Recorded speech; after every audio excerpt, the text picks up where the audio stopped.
A married couple is forced to reckon with the idolized image of their son, adopted from war-torn Eritrea after an alarming discovery by a devoted high school teacher threatens his status as an all-star student. Hey, what's going on, everybody, and welcome back to my channel, Movie Files. Elliot back again with one of my favorite segments on this channel, and that is the Movies I Missed series. This is essentially a list of films that I didn't get a chance to see at the theater, wasn't at my theater, or I just completely missed out on it entirely. Now, today's film, we're talking about Loose, a film that I've heard some really good things about, and if you were like me and didn't get a chance to see this film, I'm gonna let you all know if it's worth checking out. Before we dive into the spoiler-free review, as you can see on the screen now, make sure you're following me on all my other social media accounts. If you're new to this channel, subscribe, hit that notification bell so you don't miss any of my new content. Make sure you give this video a thumbs up, really helps out the channel, but I also really appreciate it. And if and when you've seen Loose, I want to know what you all thought about the movie. What were some of your favorite moments, your favorite performance? Let me know your pros, your cons, and let's have some fun discussions in the comments below. So, beautiful thing about this series, there's been a mixture of films that I haven't seen a trailer, that I went in entirely cold and been very surprised with the outcome of the film. Then there's been some films like this and Wave and some other films where I've seen the trailers, but the trailers were so far out that I really don't remember much about the film, and this was one of them. I remember seeing the trailer and thinking it was very interesting, and this was a film that I really missed out on. I really wanted to see it at the theater, but just with work and just life, I didn't get the chance to see it. But more recently, I saw it on Hulu, and I'm here to let you all know what it's about. So again, going into these, I don't want to give too much away. Again, I would recommend to go into this film, and if you like my opinion, go into it as cold as possible and enjoy yourself. So starting off with the positives, you're looking at this cast here. As I had mentioned, I reviewed Waves a couple weeks ago, and the same thing goes that I'm going to say in this video here.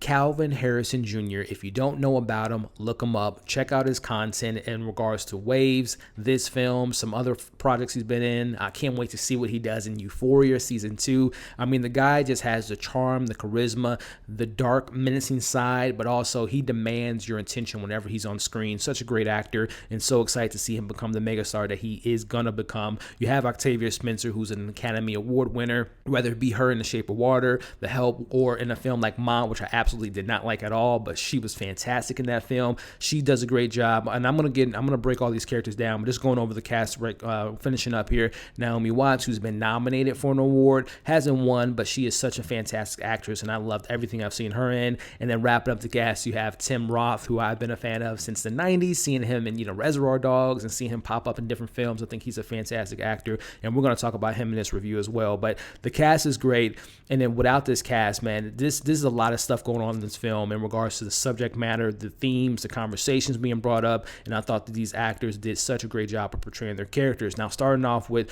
the man, the myth, the legend himself, Calvin Harrison Jr., man, playing our main character Loose. Again, if you haven't seen Wave, check out my review, check that movie out. It is available on streaming platforms, but you get a certain character within Waves. You don't get a whole movie with him, and again, watch my review for that film, but this is a highlighted film. This is his film. He's the title character. He's the lead in this movie, and he gives you everything in this movie, right? Like, there's just this presence, this swagger, this charisma that this guy has, and in this film in particular, as he plays the character Loose, who is such a fascinating character, and it's someone that I can definitely relate to in regards to my upbringing. I wasn't adopted or taken away from a war area, but in regards to, I grew up in a certain neighborhood. My mom got me out of that certain neighborhood, and I went, if you guys are familiar with the Chicagoland area, I grew up in the Chicagoland area, like Bellwood, Maywood area, and then when I went to high school, I grew up in Naperville. I went to high school in Naperville, so again, if you're familiar with Illinois, it's kind of a really well-known suburb area in the Chicagoland area, and going into that, you have these perceived notions of who people think you are, who they want you to be, that kind of put you in the box, which is a really important theme in this film in regards to perception, stereotypes, what people think of you. So I really related to this character a lot, minus some of the things that he did. Also, his upbringing was completely different from mine, but there's definitely some relatability factors to this character that just really hit home for me. But the performance by Calvin, playing this, A++ student, track team star leader, debate leader. I mean, he has all these responsibilities, all these things, all these pressures on this character. And he, at face value, he gives you a smile, but there's something behind that smile. There's something, going on with this character that I won't give too much away, that just was very impressive to watch. I was just floored by his performance.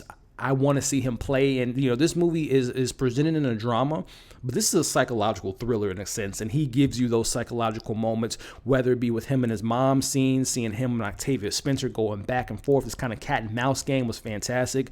But again, Calvin Harrison Jr., you're fantastic. I think you're a phenomenal actor. I can't wait. Again, I can't wait to see him in the next film that hopefully is coming out sooner rather than later. But Euphoria season 2, he is molded for that show. And looking at his character from Waves and looking at this character from Luce, is going to be a fantastic role for him in that show. Again, if you haven't seen Euphoria, check out my review that I did for that show and watch it on HBO, and you'll see what I'm talking about. But moving on to the rest of the cast, again, I had mentioned that Octavia Spencer, such a fantastic actress. And the scenes that you get with her and Calvin Harrison Jr. and the scenes that you get with her and her sister, which I won't give too much away on that, man, she's in. I thought she was going to be in the film a little bit more, which she is. Is a pivotal character in the movie. But every time she's on screen, and again, I can't say it enough, the moments between her and Calvin Harrison Jr. are some of the most compelling, most tense-filled scenes without any action going on. Right? It's just the dialogue and the back and forth and the conversation towards the end of the film is important. It's a fantastic scene, and the acting in that scene, phenomenal. Octavia Spencer is a character who is the teacher of Luce, who challenges him in a certain way and perceives him in a certain way and thinks she's protecting him, but labeling him. Again, I don't want to give too much away, but I just love the character there. I know people like Octavia Spencer, and I see both sides of the spectrum. I see both sides of the debate and the conversation being had about that particular character and the relationship between her and her sister, which we'll talk about that relationship in regards to some of my cons. But I thought Octavia Spencer did a fantastic job in this role. And then finishing up some of the performances, you have the mom and dad played by Naomi Watts and Tim Roth. I enjoyed their chemistry. I would have liked to have gotten a little bit more from Tim Roth's character. Again, the acting is phenomenal in this movie, and if it was another actor in Tim Roth's role, I think he would have been more one note, more kind of bland type of dad character who really isn't involved in certain things and pops up here and there. But Tim Roth gives you that. He gives you more than what the pages and gives you more than what the script gave him. He gives you a little bit more than was available to him. So I appreciate that. But the highlight from that parent, that dynamic duo, was Naomi Watts as Amy. Her battle to protect her son, to protect his image, to play up to the idea of a white couple adopting a black man, raising a black man, and the conversations had within this film in regards to the misunderstanding, right? You might think this son, and it could be any race, whether it be a black family adopting a Chinese baby, a Mexican baby, a white baby, and vice versa. Any of those conversations could be had, but you still really don't know what they're going through because you haven't lived the life, or you're not living the life that they live because of based on their skin color, their gender, whatever the case may be. I love that topic and that debate within this movie. But again, going back to Naomi Watts, she does a fantastic job as being the protective mom, protecting her son at all costs, having the conversations with her son. I thought she did a really good job. And again, the cast was just phenomenal. But, we have our director here, Julius, who I wasn't a big fan of. Julius directed a film a couple years ago. Julius Anna directed the Paradox, the Cloverfield Paradox film, which I was not a fan of. But going into this film, I thought he definitely had a better grip on the story, the characters, did a really good job of directing this film. He had in, I don't know, let me know in the comments for those that seen the film, that kind of that score that kept coming up in the movie, kind of that tribal beat. Let me know what you guys thought about that. I thought it was really interesting, and when they put that into the film, it was very interesting. But let me know you guys' thoughts on that kind of that tribal theme that came as a story. But I thought Julius did a much better job in this film than he did in Paradox, the Cloverfield movie. But I thought he did a great job in the direction. I thought the writing was really, really tight, and really, again, there's a lot of themes, conversations within this film that I don't want to give too much away, but it handles, racism, it handles expectations, privileges, stereotypes, expectations, and it's just so many layers and conversations that this film has. I thought was important and did a really good job of displaying that. Going into some of the story points, again, I thought that the themes and the conversations had in this film were brilliant and really well done, but kind of transition a little bit into my negatives and criticism about the film. There's so much to be had and spoken about within this film. I thought that certain storylines didn't get as much attention as deserved. I thought that the main focus between Luce and Octavia Spencer and the mom and dad, I thought that subject matter was handled pretty well. But there's other subject matters like Octavia Spencer and her sister storyline, and I think was as developed as they think they might have thought it was developed. The relationship was there, but it really didn't hit home as much as I thought it should have, and the arc really wasn't complete, and again, really underdeveloped in my opinion. I brought up Tim Roth's character. He plays a concerned dad, but I don't think he gives as much story and as much development as Naomi Watts, so it kind of feels a little one-sided between that dynamic of the mom and dad and Luce.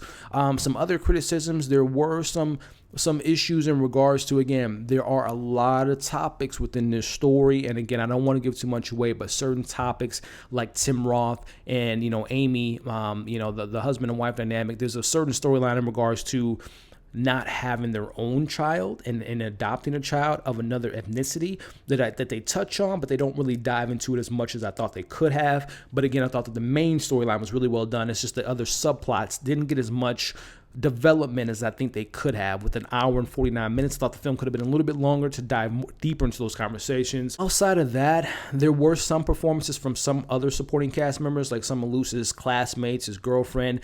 I thought that there was a really important scene between the Luce's girlfriend Stephanie and his mom Amy that was important, and it was very, something that was potentially created to create a certain narrative in the movie. But I thought that performance from Stephanie wasn't all the way there, and some of his friends wasn't all the way there, but everyone else in the main cast did a really good job. But those are just some of my criticisms of the film. A little bit underdeveloped storylines for the subplots. Some performances didn't really stand out to me. Wanted some more from the backstory of Luce and how he came up. I would have loved to have seen maybe a scene when he was younger and seeing him and his mom, who I love when he called his mom Amy at certain times and called his mom in certain moments. I love that kind of little attention to detail, but I would have liked to have seen some scenes when he was younger, showing his upbringing, showing how it was difficult to raise someone that was adopted from another country. And I would love to have seen some more backstory with Octavia Spencer's character and her sister. And there was some things that you had to kind of imagine and some development that was off screen, and I would love to have seen that on screen. So I'll just leave it at that as far as my negatives and criticism of the film. But wrapping up this review, guys, overall thoughts, very important film. Important conversations, very relatable. I think even though it's a white couple adopting a black couple, I think everyone can relate to the certain things that Lucius goes through in regards to expectations, stereotypes, and things of that nature, and feel like you're in a box. I think everyone can relate to that. The acting's fantastic. I thought the script was really well done. Again, minus those criticisms with the underdevelopment and certain things that I wish they would have dove deeper into and gave us some development on screen versus off screen. I thought this was a well-developed film, and again, it's on Hulu. Give it a watch. My overall score for this film is a 4 out of 5. Again, I wish we would have got a little bit more development, some more backstory, but overall, a really good, enjoyable film in regards to. It's not a happy-go-lucky film when I say enjoyable, but I'm just regarding to I was just so engrossed in the story, so invested in the story, and couldn't wait to see how things played out. And I thought they did a really good job of doing that. So give it a chance. Again, it's on Hulu. Let me know what you all thought about the film if you've seen it, or if you haven't seen it, and if you check it out, come back and let me know in the comments what you thought about the film. So there you have it. Let me know in the comments what film would you like me to review next. Again, what I do with these reviews, if you hit the description, I put my 2019 reviews, all the movies I reviewed. If you see a film in there that I didn't review, let me know in the comments, like, hey, you should check out this film. If you like Luce, you should maybe look at that. So definitely give me some recommendations for I can watch another film that I missed last year. So as always, like, share, comment, subscribe if you haven't already. Hit that bell so you don't miss any of my new content. Make sure you're checking my community tab so you know what's coming next. Also follow me on Instagram so you know if I'm going to be a guest on someone's channel, podcast, or what have you. Just recently, I watched BVS on Guy at the Movies. I'm going to be on a panel with Talking TV talking about the Star Wars and its future. And then this Saturday, I hope you already have it marked in your calendar, May 23rd, 6 p.m. Central Time. Myself and 5 other people will be doing a live watch along for the 40th anniversary of The Shining. So definitely keep an eye out for that. I have a Netflix review tomorrow for The Lovebirds with Issa Rae and Kumail Nanjiani. So a lot of great content coming for you all. I can't thank you all enough for the continued support. Again, thank you for helping me reach that 3,000 subscribers. Let's continue to have this channel grow, and I will be doing a live Q&A probably next weekend just to interact with you all. So again, thank you for watching this review, and we'll see you soon.